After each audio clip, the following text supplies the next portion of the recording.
handle the truth. I don't quote me, but I think there was no pension in the private prison system. I'm not 100% on that. Mm-hmm. So it didn't benefit the officers at all, like it would do the inmates. That again is the poison, right? That is the poison that is going on, is because everything is revolving around the officers versus the rehabilitation and what's best for this broken individual so that they're not committing crimes anymore. Right. And everything is being marketed off them. Everything is being marketed off the inmate and their families, because we're desperate people and we'll spend money on whatever it takes to make our son a little bit more comfortable, our daughter a little more comfortable, right? And to change, because that's what we want as parents. Right. But now you have Discovery Channel, right? You have A&E that are allowed to come in and interfere with the rehabilitation process of these inmates to film shows for them. And they're not even factual shows. They're just reality TV for likes and subscribes. Right. But yet when the show goes away, the distraction that was involved in this inmate, right, from his rehabilitation process is disturbed, and it leaves this inmate not doing what he's there to do. But yet Discovery and A&E are making millions, if not billions, off these shows. Yeah. But there's a lot of them. And is any of that money going back into the system? No. Everybody is marketing. So when we talk about the privatizations of prisons, this is what I'm talking about when we get into the prison industrial system, is all the money that is allowed to be made off marketing the inmate in every kind of way. Yeah. From the shoes, from the commissary. I had to spend $100 for a little MP3 player that, when at the time Radio Shack was still in existence, right? It was $15 in Radio Shack, but yet it was $89 for me. Yeah. The markup, Mm-hmm. these issues. But where does all of this money go? To the general fund. And not the inmate trust fund. Right. To the general fund. And who audits that general fund? The state.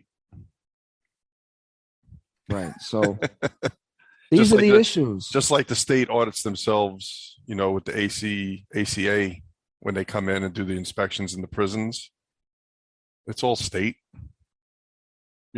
Everybody knows the problems in the prisons, and they all rush to get all these fixes done in a short period of time because the auditors are coming in to inspect them. But meanwhile, they just started doing all these, fixes real quick before they got there, when they should be doing it all the time. The dog and pony show. Right. The dog and pony show. So what that means is the warden is coming around to each unit, telling each of us, right, this is serious business now. Yeah. Right. This isn't playtime anymore. Right. We want your cells spick and span. We want wax laid down on the floor. We want all of these dorms repainted. We want everything pressure washed.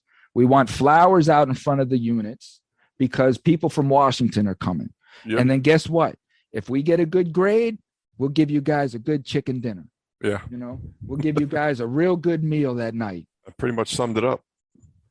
This is what we went through for years. And there would be people, the inmates, see, again, it caused a clash with us because I'm a convict, and it wasn't a convict that's just my lifestyle. And I wasn't going to sit here and be pressure washing these people's sidewalks and right. waxing these people's floor. Not me. You could put me in the shoe. I'm not doing it. Yeah. I'm not doing it because that's not reality. Let these people come and see what this shit is. Let them come see that. Yeah. And then we used to punish them inmates that would be out there doing that. We used to call them security workers. Wow. The inmates that would go around working on the fencing, securing the fencing, doing the officers' works and things like that. They weren't looked at by convicts as because again, it's in there, it's us against them. Like you're securing this place. Yeah. I remember there was a guy named Super Cracker. Super cracker. How many super crackers did you know, huh? Sounds like a common name. He went by super cracker, and he was going around. This was at the time in the federal institution. They were trying to take smoking out. And at the time, we could still open our windows, right? Well, when they took the smoking out, they were closing the windows and they were sealing them, right? Well, we liked our windows open for a lot of reasons, mostly because you got fresh air into the cell. Right. You didn't feel closed in. On days that you felt closed in, you could open the window. Right. You know what I mean? And they had an inmate going around screwing the people's windows closed. And other inmates were telling him, man, listen, if you come screw my window closed, I don't care what this officer tells you, but he goes home. You live right here in this block with me. You think you're going to come close my window and come back in the block? And what did the officers tell this inmate? If you don't do it, you're going to the shoe. Yeah. So you have this one individual that's caught in the middle of this. Yep. Right? This is the kind of pressure that's put on us as inmates inside. Did the officer ultimately do it? Well, he ended up screwing. Yeah, he ended up screwing the windows closed, and that's why I say, you know, he got punished for that. You know, but it comes down to that type of chaotic lifestyle. To what are you going to do? And that goes in so many different facets. That comes to a young white kid coming into prison, don't know what to do, and he's looking for security. Next thing you know, he's carrying shanks across the compound for gangs. Yeah. You know, and things of that nature. I've seen it. I've seen people come in with 5 years and end up with 20. I've seen it too. I've seen something happen to an inmate who was going to be getting out soon, and he caught a battery on an officer, when in reality, officer beat him up. Yeah, this is why we never tell anybody what our release date is. Yeah, that's the common. Well, theme. I mean, it's hard to not find that out, because it's all over the place. The officers can find it out. Inmates, you know, talk on the phone to their family members, and they find it out. They find out charges of other inmates. You know that it's impossible to keep quiet. If somebody wanted to know, yeah. If somebody wanted to find it, they could. Yeah, I was always the type where I always tried to not sit in front of the computer and just look up an inmate just because I had nothing to do or I wanted to. If I had to look up an inmate, is because of something that he did, you know, that made me get involved in him, like contraband, cell phone, you know, so on and so forth, where it prompted me to look him up, you know, to get his information, to do my paperwork, right. You know, like that. You know, there's a lot of people like that. They don't want to look them up. But then you have the ones that like to look them up to single them out for a crime that they've committed, like a child molester. Many officers that I've seen and know of that would single them out, and they'd go in the dorm and really disrupt the whole dorm by announcing to the whole dorm that, hey, this inmate's a chomo. You got the green light on him. You know, that happens. And that's not our job to do that. You know, they're going to find that out anyway. That's not our job to go in there and cause that chaos in that building. You know. Well, yeah, it's many reasons. Now, in the federal system, I can't say that I've seen that, but what I've experienced personally is a case manager pulling me into a office and showing me, you know, turning his monitor my way. And telling me that this guy was getting off the bus, you know, and that shouldn't happen, and that he didn't want him in the dorm. No, you know? That's not their job. And the the thing of it is again, like Super Cracker, the expectation is he called me specifically into that office for a reason. It's not that he just called any inmate. Yeah, he called me specifically in there for that reason. Right. Because he knew that I was the one to get him out of that dorm. He did not want him in that dorm on his case load, you know, and that responsibility is now on me because this is a pedophile. Yeah. And not only was he a pedophile, but he was involved in a ring of parents that were sending them their own children to other parents across the US. So there was a ring of 6 of them. They were sending them to just their own children, just sending them in a big circle jerk. Right. Sick, twisted. So it's without getting into all of that, right? It's that type of pressure that's now instilled upon me, right? Yeah. Because for me personally, it was a revelation within me as to who I was and what I was doing. Was I doing something really because I thought God wanted me doing this, or I'm a soldier of God, or these things, or was I really just taking a lot of my own fear and anger out on other human beings because I didn't understand? Right.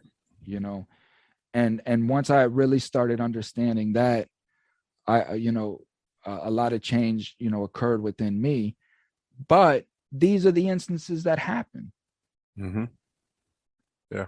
These are the instances that happen that an officer will call you into the office and tell you this. And when he tells you this, he's telling you this for a specific reason. Sure. You were to eliminate this person off his caseload. He don't want to see him, and you are expected to eliminate him of this burden that he has. Mm.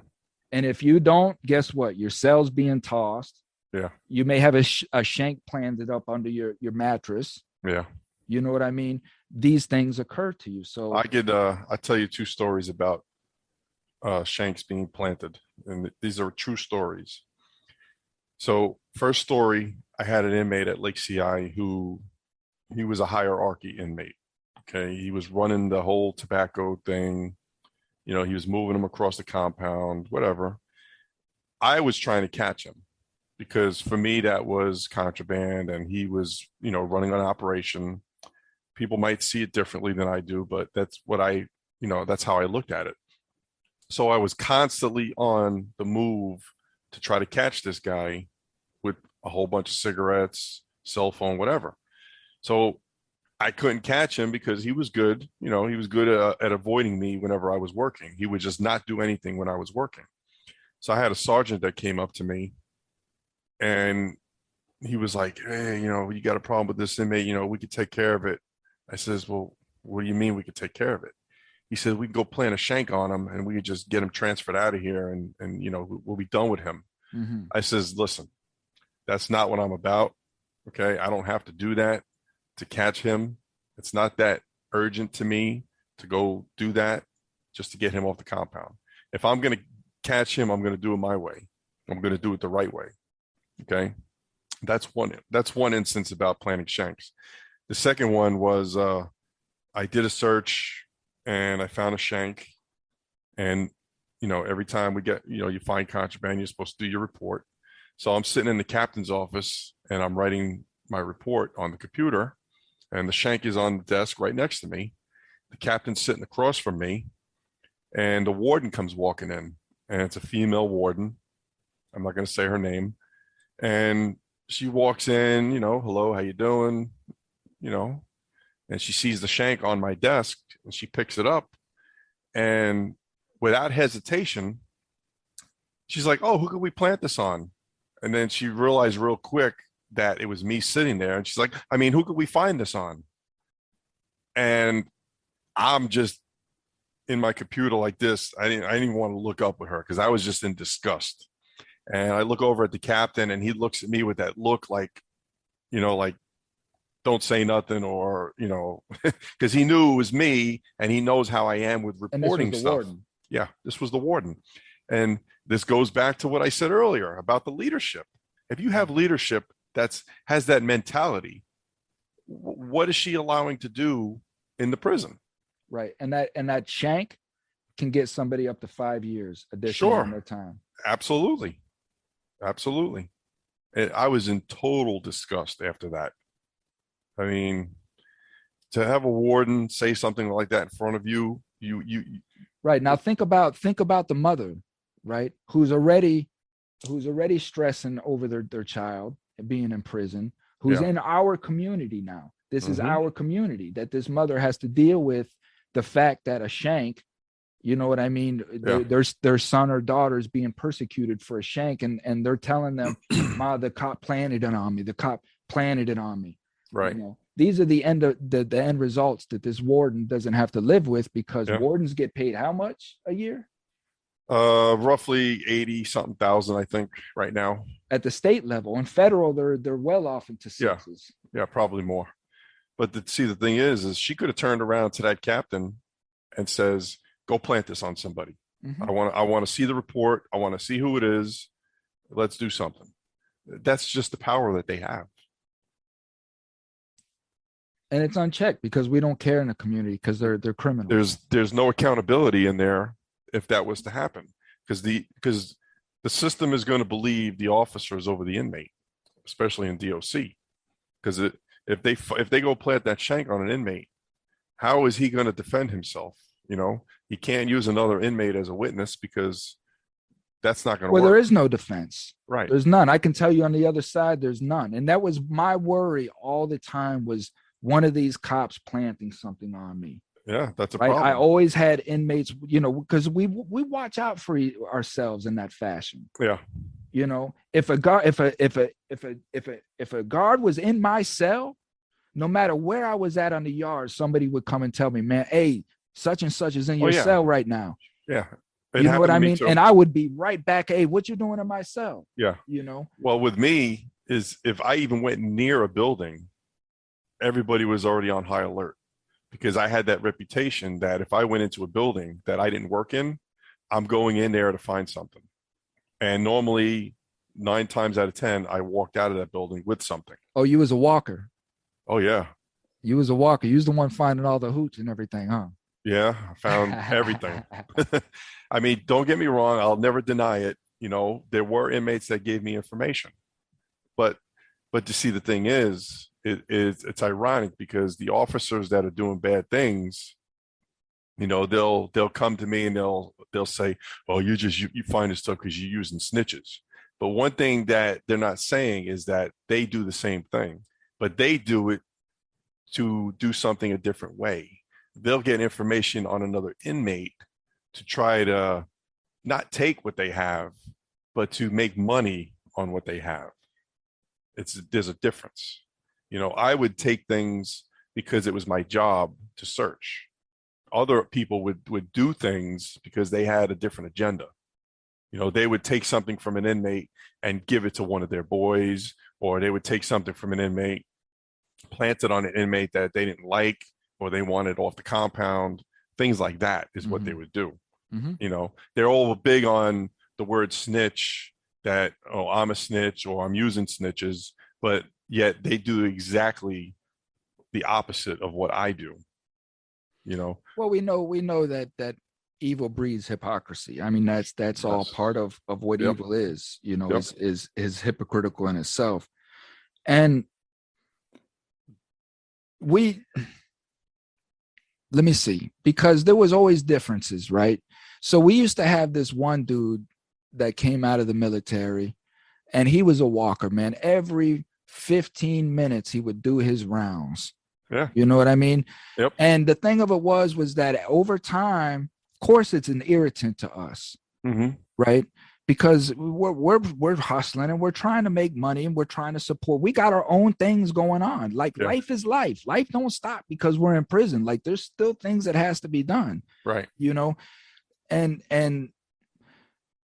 but the thing of it was with him, I can't remember his name. I wish I could.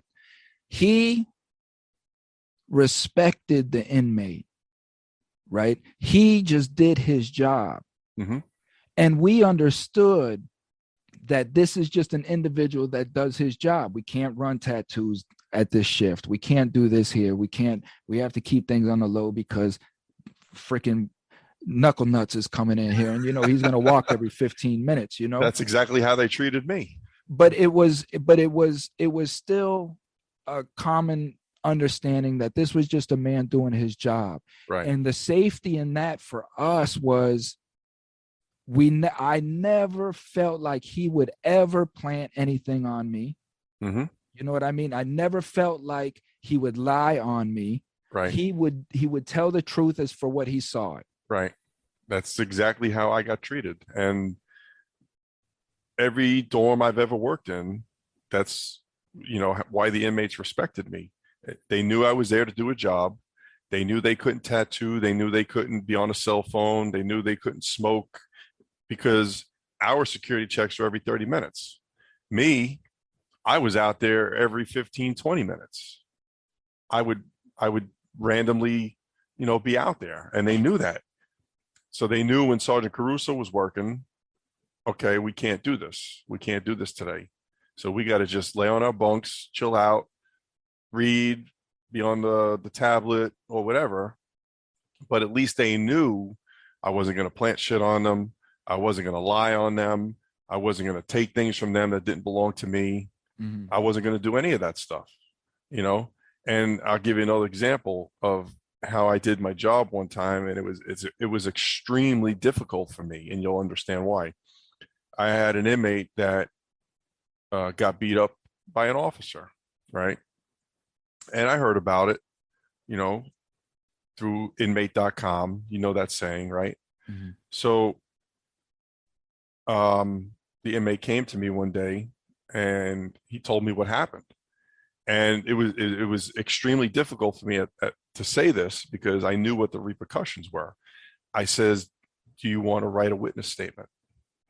And because of my reputation, and they knew what I was about, normally they would say no. You know that. Mm-hmm. He Mm-hmm. turned around and said, yes, I do. So as soon as he said yes, in my mind, I knew what the outcome was going to be with me dealing with the consequences of, they like to say, taking an inmate's word over an officer. Mm-hmm. Mm-hmm. But, that's not my job, is to take an inmate's word over an officer. It's my duty to give him that form, let him fill out that form, and hand it in the way I'm supposed to, and let the chips fall where they may. Okay. Now, did I know about the officer that he alleged? I certainly did. I certainly knew the officer's reputation. I didn't see him do the things that a lot of these people said, but when you have other officers talking about it, okay, and then you actually hear this officer at an earshot say things that makes all the stories sound true because of the way he's talking, okay, these are all the things that you listen to and is in the back of your mind. So ultimately, I took his report, I handed it into the captain, and the captain turns around and says, oh yeah, we already got something on this. Well, no, they didn't. She was saying this to me because that's her boy. Okay. But I was smart, and I always emailed my incident reports because I wanted to make sure they were documented to a point where they couldn't destroy it. Right. Smart. Because it's electronic. They can't erase it. It's there. And that really bothered them about me, because I would email everything. Mm-hmm. So ultimately, it became an investigation or whatever. I don't know really what the outcome was about it, so I know there's other things kind of going on behind the scenes about that stuff that I reported. And those are certain things that I can't discuss. Mm-hmm. But I know that in my heart, and, everything that I've done for the right, because the way that's how it's supposed to be done, and a lot of the things that I fight for, and a lot of the things that I've done to put myself in a position where I could be targeted, was because there was good people that I worked with that I felt were being mistreated and being targeted because they wanted to do their job according to the way it was supposed to be done. So because they didn't go along with the good old boy system, they got pushed out. And, I would fight for that. And that's, why I got targeted so much. Well, that's the story of life, isn't it? The Yeah. truth teller has always been ostracized. The truth teller's either been imprisoned or killed. Yep. You know, so it's always essentially been the battle of good and bad. Yeah. And it's very, very difficult for an officer to do what I've done. You know, I got a lot of praise for it by people that respect me, people that, you know, want to do what I've done. And I'm not saying that they're cowards or they just are afraid to do it. I understand how difficult it is to do something like that to one of your own, as they say. You know, it is very difficult because you will deal, you know, with repercussions from that. You know, you're going to get called a snitch, you're going to get called a traitor, you're going to get called an inmate lover, but in reality, you're doing your job. It is your job.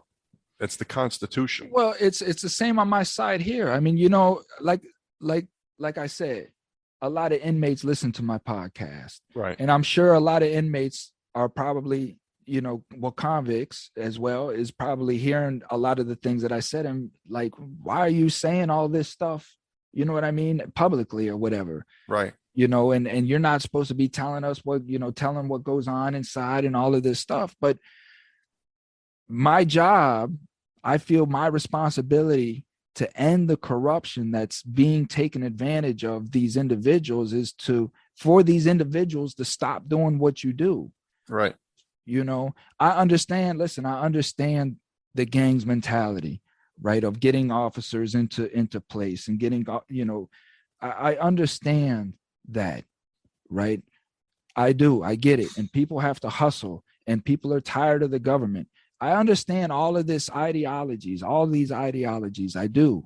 But my point is, I don't care what your ideology is because it has to be rooted in unity of us, of the people, in order for anything to work. In order for your gang to work, you guys have to unite with a common ideology, right? Right. So the ideology that I'm trying to get everybody on page is for us to stop committing crimes against each other. Right? What good is it for you to hold me down when I'm trying to climb with you? Right. You know, we have to understand who is keeping us down and how our emotions are being utilized, right, to feed an agenda, to profit these people, to fly into space. Right. You know what I mean? And such. So it's understanding that we are being used, we're being manipulated to being in an emotional state. I'm trying to get the communities to understand that we live in a survival state, right? Every day we're in survival mode. And when you live in survival mode, that is what, you know, everything is chaotic. Everything is chaos. You're reacting to everything. Right. There's no time for thought. We don't have time to sit down and plan and think. We just got to do, and we'll handle shit as it comes, you know, and it keeps us in this reactive state. Right. Well, by the time that occurs, now you've done shot somebody, you know what I mean? And you have to, so it's, you're reacting to everything. And now you're in the criminal justice system and you're reacting to that, you know, and it's everything in the community is a reaction and we have to stop. Yeah. We have to stop, you know, we have to stop. So what do you think of this discussion, man? I don't even, we went about 3 hours, didn't we? It's good. I love it. I love talking about this stuff. You know, you got to get the message out there and you have to educate people about what goes on. And I hope that more officers listen to what I have to say and see what I've been through and, you know, rise up in numbers and, you know, take everything back that's been taken away from them. You know, the fact that, you know, everyone knows it's our duty to report, but you have to be able to get the courage to do it. And I know it's difficult. You know, you have to, I'd like to see more going on in Tallahassee to protect people that have been through what I've been through. You know, we need more protection for officers that report bad officers, and we don't have that. And we need to create a safer environment for them to do it. Because I know a lot of officers that have seen things and were just too afraid to report it. You know, telling me their stories might ease their mind, but it's not helping, the whole environment. Yeah. And I'm sorry, but I don't buy that with these, cops and correctional officers alike, because set your badge down, walk away. You know what I mean? Get out quick. I totally understand that. But for some of them, what I've learned is that, they get themselves so into the system that they can't find the courage or the strength to put that badge down and go find another career. It's not as easy as you would think it is, because I'm telling you from an officer aspect of it. I understand. No, I understand. But at the end of the day, for me, it came down to this, right? It came down to me telling myself constantly the whole first half of my life that I'm a good person. I'm a good person. I'm a good person. But I'm doing bad things. Right. And I'm allowing bad things to happen. Right. Right. I'm not a good person.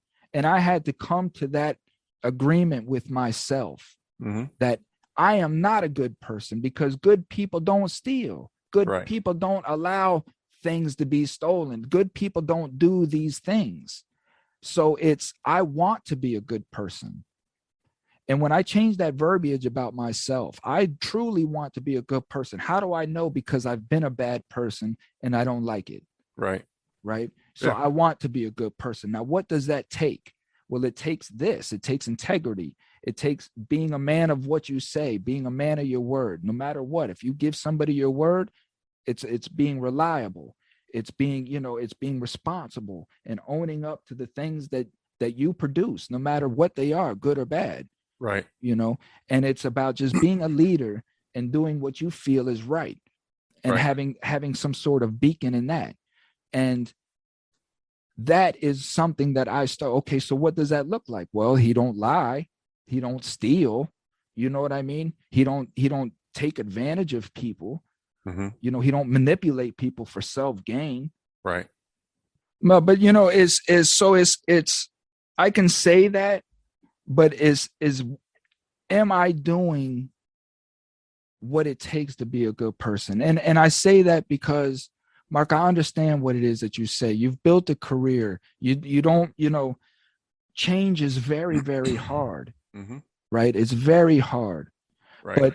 But what matters? Are you going to allow other human beings to suffer because you don't want to change, because it's hard? That's why I say it's hard for me to buy that. Because, I get it. Because at the end of the day, in this point right here where we're at, we need champions. We need men. We need soldiers. We need people who are willing to draw a line in the sand and say, I'm done with this. Right? I don't want to be part of this corruption.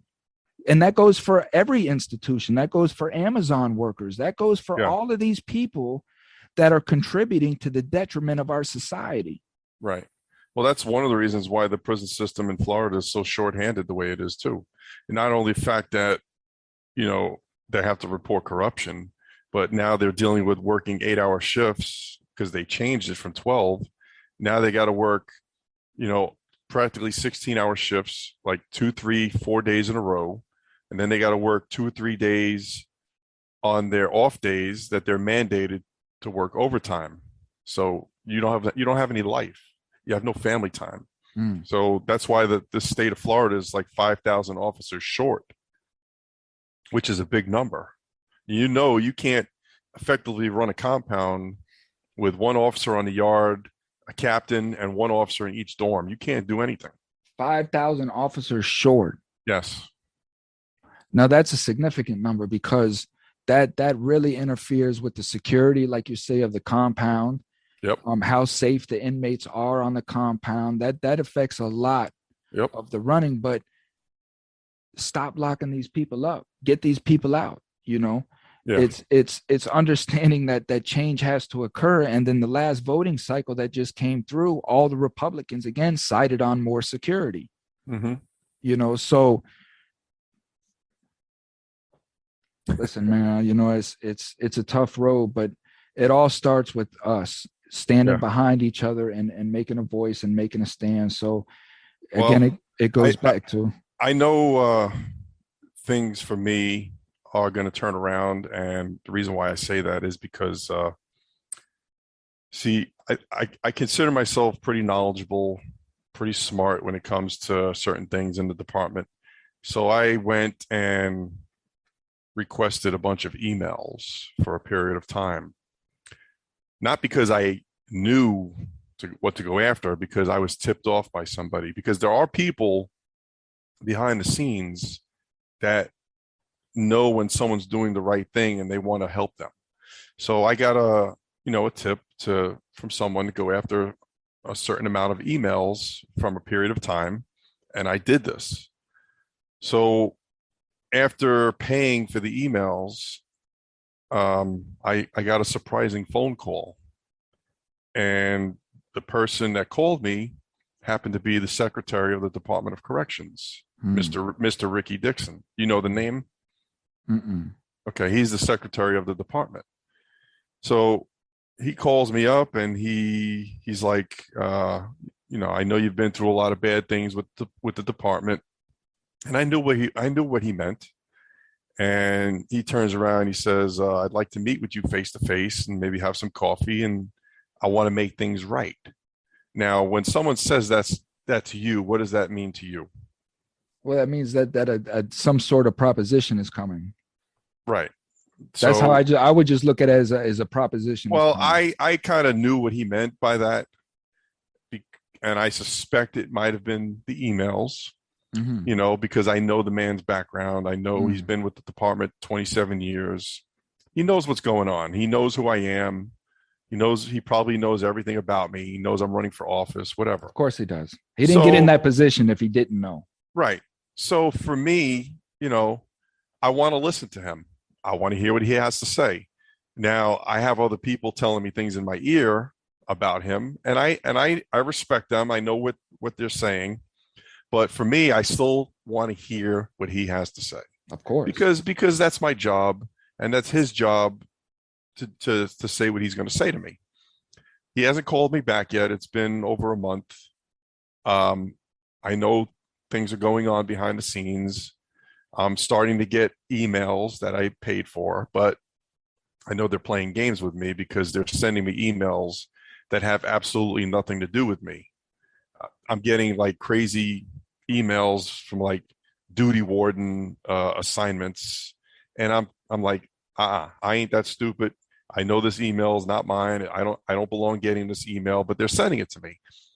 I suspect they're going to try to send me stuff to try to give me the number of emails that I was promised, but yet they're not all going to be with my name in them. Right. Because everything that I requested is solely with my name in them. If my name is in an email, that's what I'm supposed to get. Uh-huh.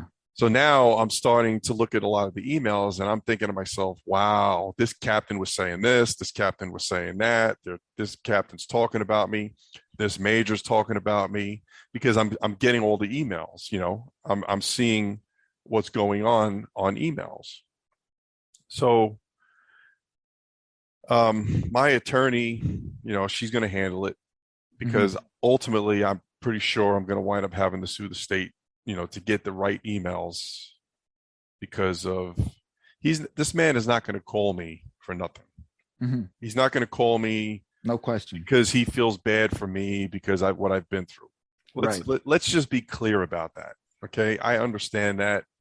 So there's a bigger picture here. The truth is going to come out. Ultimately, in the end, I know it's going to come out. Okay. Whichever way it takes me in my career, I'm going to go with that. It's just real hard to say what's going to happen, from this moment on. Well, this is again what we do. I mean, I'm being censored. All my channels are being censored. Right. I'm speaking on things that I know certain officials don't want me speaking on. And maybe I haven't reached a certain awareness plateau yet, but I know that if that was to come, I will start receiving phone calls from individuals. Right. I'm sure this interview with you will probably reach a couple representatives. I'm sure some people who, when they Google your name now, because the podcast is, if you Google it, it comes up. My Yeah. podcast comes up. So it, Well, speaking of people in, representatives, I have a history with Tallahassee. I've been to Tallahassee many, many, many times. I've been in negotiations with the department, for officers' benefits and rights and pay increases and all that stuff. So I'm no stranger to the politicians in Tallahassee. A lot of them know me. A lot of them respect me. And there are some that just don't care about prisons. And I get that. But the ones that do care, they know who I am, and they know what they know what's happened to me, and they're mad about it. And they know who the problem, they know who the responsibility of all these issues lies on. But it ultimately it's going to come down to the governor, I think, doing the right thing and making the right decisions with situations like me. mm-hmm. Yeah. Well, I'm here, Mark, and if you know any representatives that are willing to sit, none of them do. I mean, like I say, you're the first one that really sat down, and I applaud you for that. I give you respect for that, but it's not hard. I mean, this is just a general conversation, discussion based upon facts and stats and what's really going on. Mm-hmm. So if there's any representatives that want to come on and talk about what's going on, I'm all for conversation. Like you said, I'll never turn down a conversation with another human being. It's just when you start to, as I like to say, fuck my ears off. Yeah. With stuff, and you expect me to sit here and cater to you. I'm not going to do that. I'm not here for that. I'm the boss. Right. I'm the taxpayer. No matter what you think of me in my life, it doesn't matter. I'm still out here paying taxes. Right. You know what I mean? And I'm building a nonprofit, and I'm doing things in the community that you're not doing. Mm-hmm. And that's the bottom line. That's one time I'm sitting up here and I'm in a Zoom with some representatives, and they want to speak on the fact that how can you speak the way that you speak and you have no degrees? I said, what is a degree? What do you mean a degree? And they said, well, you have representatives up here on this panel that's from Harvard and Yale. I said, well, I respect that, but let me tell you something. I said, I was in prison with people from Harvard and Yale. Mm-hmm. I said, that makes no difference. And all that means to me is that you have the training, the education to take stats on me. I'm the experience. Mm-hmm. You may have some whatever knowledge, you have a knowledge of an institution, but I'm the experience. I'm sitting here telling you what it is, but you're not going to take that into account because I don't have a degree. Mm. You know what I mean? Yeah. So when the experience is speaking, when you have a representative that's not respecting that experience, then that tells you a lot about the mindset of that person to begin with. Right. So I'm willing to have a discussion with anybody because, again, I am the community.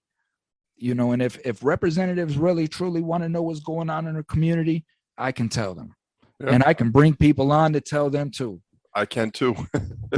So, and I speak for us. I'm speaking for us in general that are the experience and are trying to make change for the community. We have to understand that there are people that want to make this change, but it's hard for us because, one, we're not going to get the notoriety. Right. We're not going to be put in the public's face as far as voting and such, right? So it's hard to market ourselves. It's hard to get out there. We're not going to get funding of these super PACs to be just traveling around whenever we want to and be wherever we want. And commercials are going to be ran, right? So it's hard to get your name out there. What are you doing in that aspect for that? Well, right now, I just finished up my petitions, so I was fighting to get that done first. Right now, it's just a matter of building donations and getting prepared for, the upcoming debates and, things like that, because there's two other Democrats running against me, and just taking it day by day, just like they are. We all don't have a lot of money, so it's going to probably come down to whoever is able to get their message out there more and get their name out there more, with like signs and advertising and any kind of media attention that they get, things like that. Well, I'll do my part of getting this out to the public and making sure that it gets as many views as possible. Yeah, I appreciate it. Because like I say, I do I mean, this is a 3-hour discussion now, so there's nothing that I've seen in you that I would count as false. Like I say, I see you as genuine. Well, I think my reputation definitely speaks for itself. Yeah. I'm not afraid to expose corruption or even call it out when I see it. So I don't have a problem with that. I've done it. I've done it at my own expense. I'm not happy spending a year on unemployment. Believe me, that's a lot. But it is what it is. And, Yeah. and millions of people have to deal with what you had to deal with. So it's a good experience. And maybe that's why you had that experience, partner. Yeah. For you to understand. Again, I sit here and I look at my life the way that it was, and it's maybe I had to go through these things to understand so many different people, because maybe I was going to be a vessel for these people. And in order to be able to speak for them, I have to, of course, understand what they feel. Right. So it's these things. But this is why I don't like to do too much research on a person. I like a person to unfold in front of me, because I'm reading this person. Right. You know what I mean? And if I know too much about the person from start, I don't know. I just like things to be natural. So when I say, that I'm seeing these things in you, it's me reading you from just these 3 hours Right. of being here with you, and I respect the fact that you want to expose corruption. I'll stand behind anybody for that. I'm not a political party, so it doesn't matter to me that you're a Democrat or a Republican. Mm-hmm. Again, this is what I'm urging our people, is to understand who you're voting for. Yeah. Doesn't matter if they're a Democrat or a Republican. Yeah. Know the person, know their body of work, know who they are, what they stand for, their ideology. Does their body of work represent what they're telling you now on stage? Right. Well, at the end of the day, I'm not a political party, a Democrat. I'm an American. Amen. I care about the Constitution. I care about people. And that's the two main things that has to be the driving force for anybody running for office. Forget about political party. The political party does not tell me what to do. The voters tell me what to do. Amen. Thank you so much for saying that, because that's important for the voters to understand that we are the boss. Yes. That's the name representative. That's what that means. They represent us. So right. Thank you for this great discussion. Again, anybody wants to come, you got any partners want to come, bring them. I'm all for it. I want to expose who our representatives are to the people, and just a casual discussion like this, not no standard Q&A, right? Some censored crap, but just a good human being talk of who are you and where you come from, who sent you. Right. Good. So you take care. Any plugs? Well, if you want to look me up, my website is votemarkcaruso.org. You get everything there. There'll be news stories, news articles about me. There's a couple of YouTube videos, interviews, things of that nature. And that's about it, really. Perfect. I'll send you a couple little clips of this interview here that you could throw on there, direct them to the Spotify or wherever they want to go. Again, thank you. Take care. Stay safe. Reach out to me if anything I can do. Yeah. As things update and change for me, I'll let you know, and you can keep everybody updated.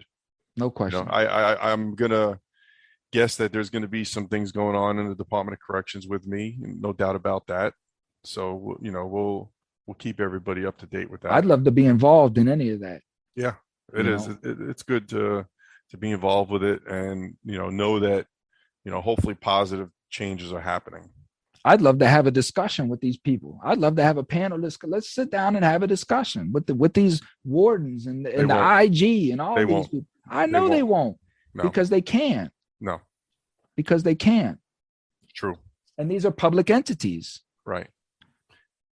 I'd love to see the IG's office get taken out of the. Why as a public office, as public entities, why can't we the people say we demand a public hearing with these people? Because it's not loud enough. So is that's all that's stopping it is the loudness? Sure. Okay. If we had the kinds of protests that other cities have to get things done, peaceful protests, then you'd see changes. Like if I can get all the correctional officers in the state to have a rally in Tallahassee and fight for what we believe is what we deserve, then you have just a couple of people or a small advocacy group with 5 or 10 moms or wives. That's not loud enough, and I applaud them for doing it, but it just needs more. Well, that's why I'm here. That's exactly why I'm here, because, and that's what started me into this, was realizing that there's 5 million advocacy groups. Why is there not just one with 5 million people? Right. That's true. You know what I mean? So it's just bringing everything together, Right. Separating who has the agenda. You have a lot of these organizations out that are just trying to fly these overnight, bills so they can get a little bit of funding and such. This is why, again, I won't sit down. I don't want to talk about parole, good time. There's many organizations that do that. Yes. I'm not here for that. I'm here to try to stop people from going to prison. Why are they going to prison to begin with? Right. Let's fix that. And then we don't have to worry about parole and good time and all this stuff. Right. So that's where I'm at. Mark, thank you so much, man. I'm out of here, partner. All right, brother. Take care. Yeah, stay safe. You too. Bye.